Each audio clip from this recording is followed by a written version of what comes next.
I'm ready to get and, eat an ice cream cone and, take a little walk in the park.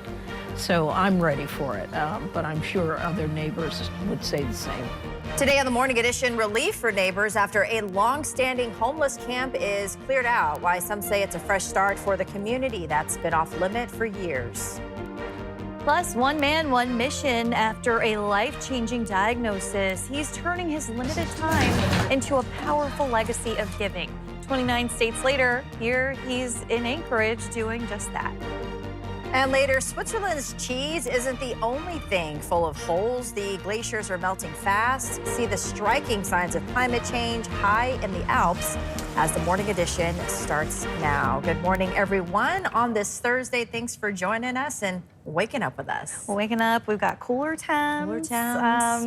We've been missing some of that sunshine, but I don't know, Aaron, what's it looking like? To make an appearance. Well, like we did see yesterday, it'll kind of be a hit or miss throughout the day. We'll see some sunshine, clouds will move in, and then that sun will likely peek back through later this afternoon into the evening hours. And we're going to continue to hold on to this cloudier weather pattern across the region. With that said, we are waking up this morning to some sunshine breaks, and we've also still holding on to some of those breezy conditions. Now, yesterday we actually warmed a lot warmer than anticipated, and that's largely due to our winds that continue to remain out of the southeast. Those are our warming winds. So yesterday we did manage to top out at 66 degrees. And while we are forecasting highs today right around the low to mid 60s, if these winds persist for a long portion of the day, we'll likely see those temperatures warming back into the mid 60s for a good portion of south central. Sunshine breaks from the southern parts of the valley through here in Anchorage down through western parts of the Kenai. You can still see some showers occurring as you head through the Mat-Su Valley out towards Prince William Sound, where we're going to continue to hold on to some of that showery weather. But for the most part, many areas will begin to see drier conditions taking hold today. This rain, as it kind of tapers off through the valley, will lead to some drier conditions. And of course, we'll see some ongoing light rain showers continuing to build into Prince William Sound. And this is where we'll see some of that heavier activity sticking around the next couple of days. Notice where we're going to see the lack of rain. It's really from Anchorage down through extreme northwestern parts of the Kenai. We may see a spot shower, but largely staying on the dry side. This is due to our downsloping winds that will stay with us, and we are going to see those temperatures again steadily warming as we welcome in the remainder of today. So we're still calling it low to mid 60s the next couple of days, warming into the mid to upper 60s possible this weekend, and then we see a slight cooler weather pattern for the first part of next week as we do see rain returning to the region. I'll have more on that and what to expect across the rest of the state coming up in my full forecast. This morning, a major shift at Davis Park, and Mayor Suzanne LaFrance says she is pleased with the work that's been done. The city removed tons of garbage, and extra patrols are helping keep campers from returning. The city says it'll be at least another week before the park reopens, but neighbors in Mountain View are breathing a sigh of relief. Lauren Maxwell reports. A week after the abatement, and things aren't looking good at Davis Park. Tons of garbage has been removed. Even at the snow dump across the street, the change is dramatic. This abatement was complicated and challenging, but we were prepared. Mayor Suzanne LaFrance was among those taking a tour of the park Wednesday, including areas that were burned before campers left. The city says they were prepared for that, too. As quickly as AFD was to get on station and you can take a look at the minimal damages. The change has been a welcome one for the neighborhood. These are lilies here. Tonette Lang Brown has lived in Mountain View for decades. While she had some doubts about how things would go, It was just a mess down there.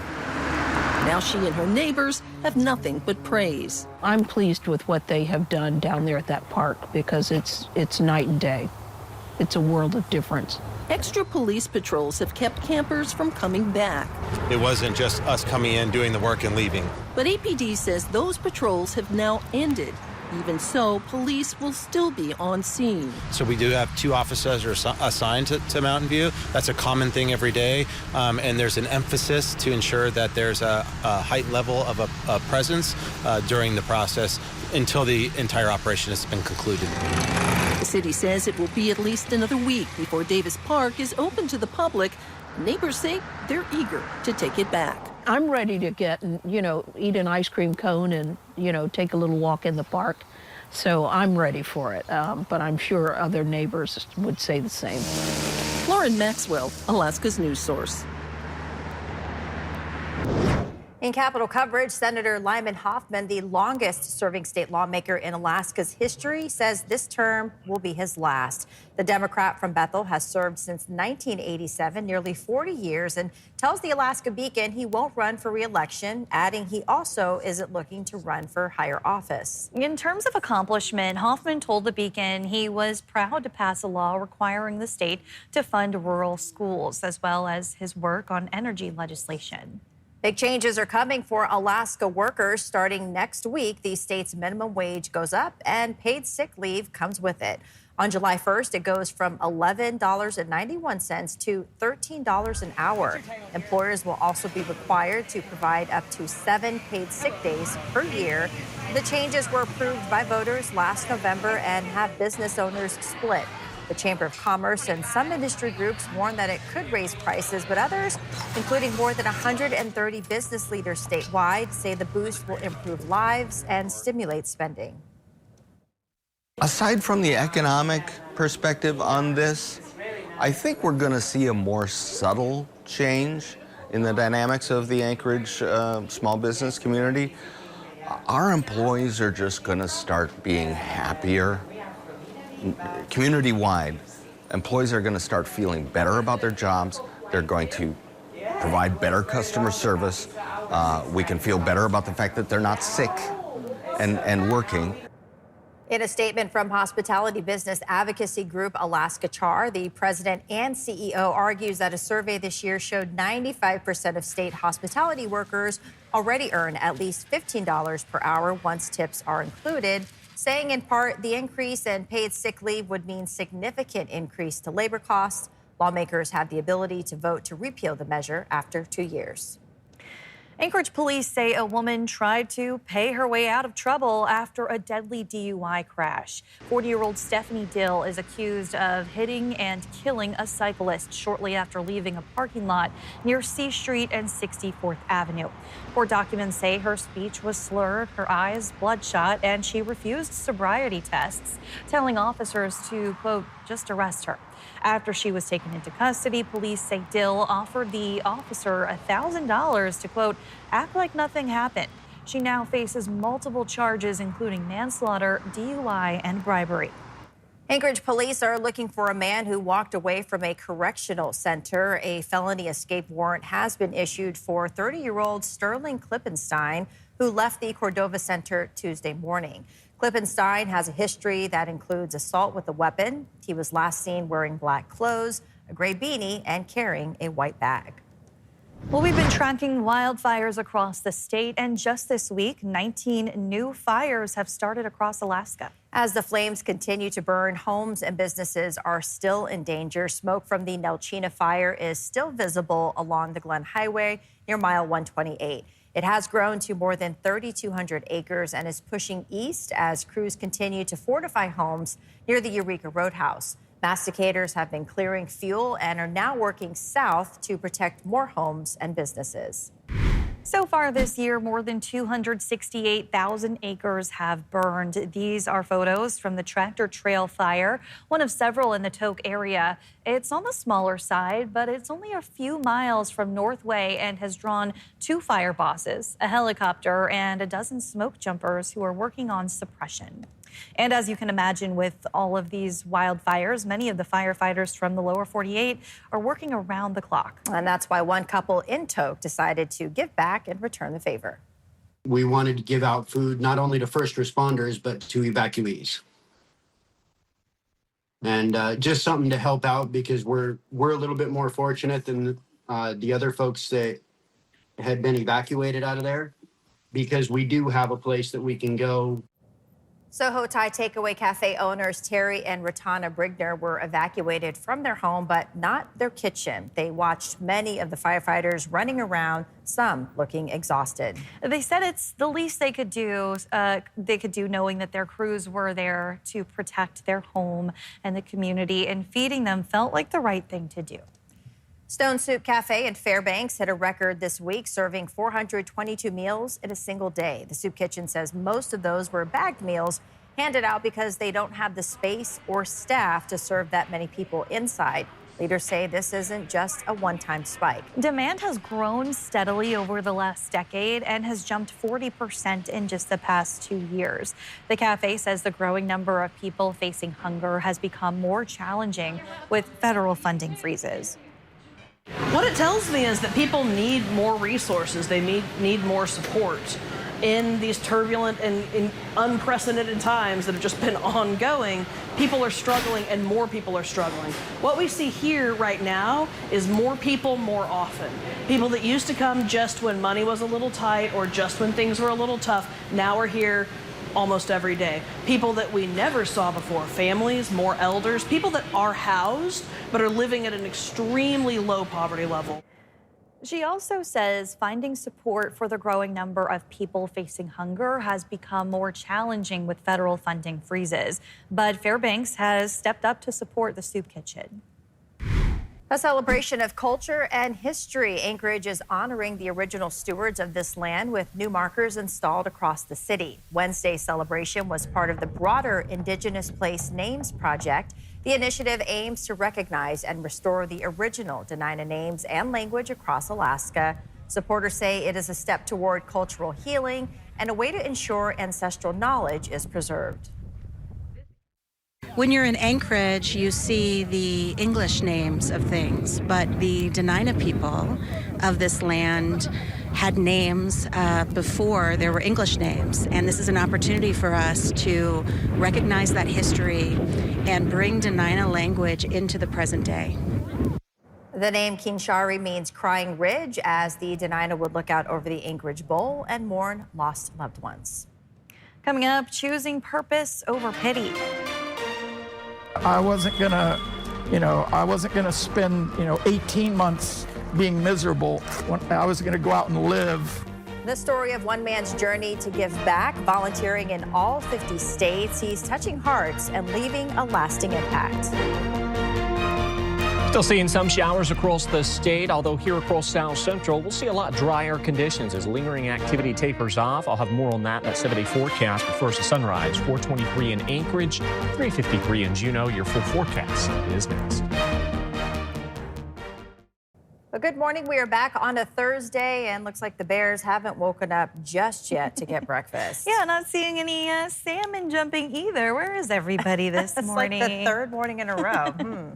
Well, at least we can, just if we had some sound there of the Brooks Falls, it'd probably sound pretty nice this morning. A little comforting action there. Temperatures across the state still remaining near to slightly below seasonal values across a good portion of Alaska. One thing we're going to be watching as we welcome in the weekend and early next week is a ridge that's going to build into the Aleutians. And of course, with this wetter weather pattern that we've been seeing across the state, as well as those cloudier conditions and cooler weather that is keeping a slow growth in our wildfire activity across the state. It's still growing, but we're seeing a lot less activity compared to what we did see last week. 57 degrees in Fairbanks, 58 in Kotzebue, 36 degrees in Dead Horse. Areas along the slope actually seeing some of those cooler conditions compared to last week. And we're still seeing the southern coastline holding on to some of those showers. Areas out towards the Aleutians still seeing those overcast conditions, but a change is coming your direction here over the next couple of days. We're still holding on to those areas of low pressure that continue to track their way into the Gulf of Alaska.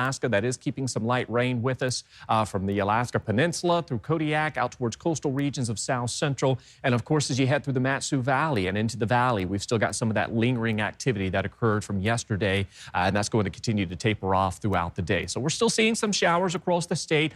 By no means are we seeing any significant widespread rainfall, but we're going to continue to hold on to that wetter weather pattern for a good portion of the state. And temperatures here across South Central once again breaking back into the 60s. Now, depending on how strong we see our winds today, we could warm greater than 62 degrees and back into the mid-60s like we saw yesterday. That's largely going to take into account our winds, though. If those winds die down a lot earlier, we will see those temperatures staying in the lower 60s. Here across Anchorage, we'll likely see just a spot shower. The best chance for rain continues to be through the Mat-Su Valley as well as coastal regions with that lingering activity remaining with us. And looking ahead through the rest of today and into the weekend, weekend. You can see rain stays with us for coastal regions. We dry out for inland areas with some sunshine breaks expected. So it's going to be hit or miss each and every day when it comes to that sunshine break. And then you can see out towards southeast, ongoing rain will continue to build into the region. Nothing widespread or heavy. We'll just see some of that light to moderate rain continuing to build in through the rest of this week and into the weekend. And when it comes to the rain across South Central, although we have been up under a cloudier and wetter weather pattern, Anchorage has managed to stay on the drier side. We did see 100th of an inch of rain Tuesday, and then yesterday we did see a slight chance for those showers, approaching over an inch of rainfall for the month of June, which is above where we should be for this time of year. So while Anchorage has been on the dry side, the rest of South Central has seen a decent opportunity for some showers. And that's what we're talking about when it comes to this wetter weather pattern. Not everyone's going to see that rain, but most of us will continue to hold on to this cloud coverage. Upper 50s, lower 60s out towards southeast with some breezy conditions to be expected. We've got some sunshine breaks across the Kenai, Kodiak, as well as Seward, still holding on to some of those rain showers.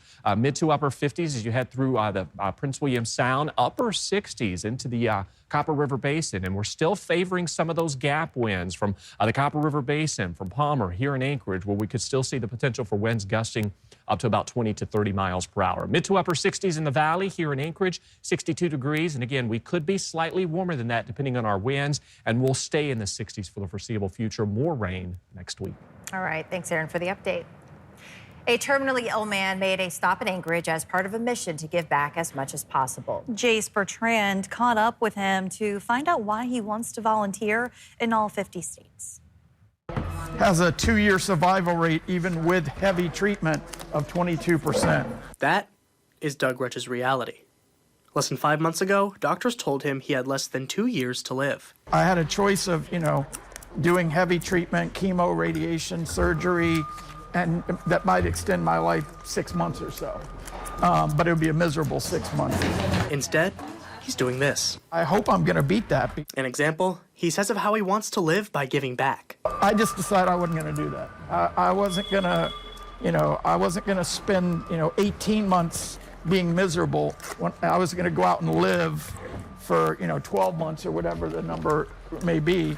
And that's when I decided I wanted to volunteer. For 5 months, that's what he's done. You can drive a truck in there. It's like crazy. Traveling from state to state, volunteering at local charities, including here at the Food Bank of Alaska in Anchorage, where he's been spending the rest of the week. He says his journey started unexpectedly. In a mall, he met a woman who could not afford to buy shoes for her children. The best part of the story is the next day, she messaged me on Instagram and told me that I turned a sad day into a happy day. And I get emotional every time I tell this story because it would have been the day that I gave her the $200 would have been her 14-year wedding anniversary. And she lost her husband in 2020. 29 states later, he's here in Alaska, and he hopes to complete his 50-state volunteer mission in the next 3 months. For him, truly believe that the happy hormones, the endorphins I'm getting from doing this work are helping to keep my cancer at bay. This is his own type of medicine. Anything you want people to know?